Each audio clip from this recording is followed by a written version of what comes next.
classic joke today. I'm going to introduce two good speakers in our group, Tim and Dimitri. Everybody knows they are good speakers. Tim always brings some variety, costumes, and walk around, he speaks well.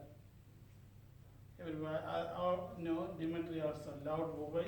He is a good speaker. I don't need to more introduction about both of them. Okay? Welcome, Tim and Dimitri.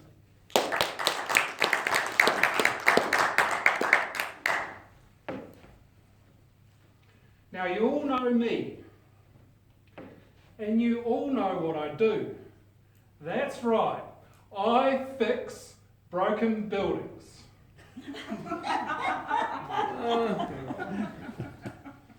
But most importantly, I do strata. And I am ferocious at strata. Ferocious at dad jokes. So why didn't the boat tie up to the pier? Because of peer pressure. Now, you know when you buy a piece of furniture, you're pretty committed, particularly if the price tag is pretty high. However, because you're so committed, there's furniture that's not committed. And what do you call that? It's called a pull-out couch. It's just like, what do you call two jalapenos having sex? Fucking hot. So I was in the bank the other day, and there was this old lady, and she comes up to me and she goes, "Excuse me, sir, can you help me check my balance?" So I pushed her over.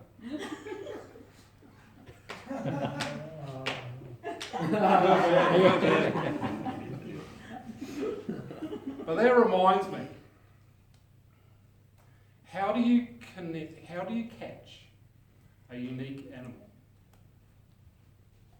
Unique up to it. So how do you catch a tame animal? The tame way, unique up to it. Good man. Now, you think that because I'm standing up here and all the rest of you are observing me, that I don't know where I'm going. But I do know where I'm going. I am going forward.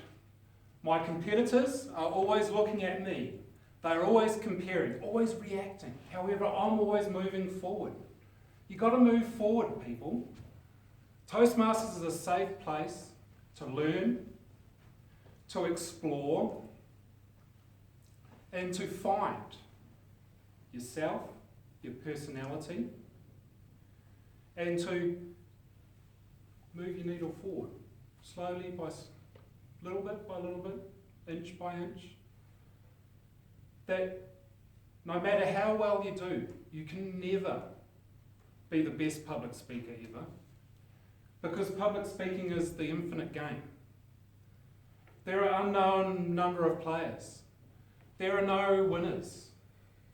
The winners only just stay in the game. Losers drop out because they either lack the will or they lack the or they run out of the resources to keep competing. And I know somebody that wants to carry on for me, who also, as you know, does strata, who you also know fixes other people's fuck-ups. Man from Saville, Dimitri and I. Please welcome.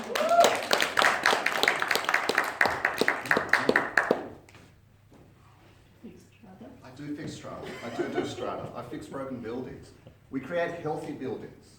We build better bridges. We do a whole bunch of stuff, right? We do all this stuff so that, well, you don't have to do it anyway, but so that you don't have to do it. Now, the thing is, with public speaking and getting better at speeches and being able to get on the stage and just rock it. I'm nowhere near that.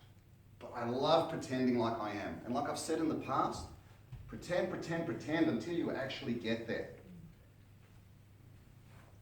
We touched on some jokes before, some one-liners, some Rodney Dangerfield type stuff. Has anyone seen Rodney Dangerfield? Who's seen? Some couple of people have seen it? You've got to watch Rodney Dangerfield. Just Google it, Rodney Dangerfield. There's this dude, he's dead now, he's got these big bug eyes and he just sits there and does like one-liner after one-liner after one-liner after one-liner, and you're just in stitches by the end of it. The thing is though, when you look at all these different speakers and comedians and people that do public speaking, people that do any sort of performance at the end of the day, everyone's got their own style, their own skills, their own techniques that they've developed along the way. They've got their own backstory that they've brought into what they do. Right? So what works for one person may not work for another. What works for Josh may not work for Clint. What works for Emma may work for Norak. Something that works for Mariana I might be able to take and use for myself. But at the end of the day, we become this big mishmash of everything that we've seen and heard and tried and experimented with and put out there and bombed with or done well with. And over time, it just improves and you get better and better. You develop your own style and then you start to grow with that style. Think about any comedian that you know. Every single one of them has got a specific style. You think of a comedian that's quite popular, and they're like a band that's quite popular. They've got a certain style of music, they've got a certain way of playing, they've got a certain skill and technique that they've built up over time and they've refined, and it's become their brand and them. And then there's people that like what they do, and then there's people that are indifferent to what they do, and then there's some that don't like what they do. What you don't want to be is the one that everyone's indifferent to, because you'll be forgotten like that. If they hate you, it's good. If they love you, it's good. If they don't notice you, well then what's the point of getting on the stage? Thanks very much. Awesome, guys. Thoroughly enjoyed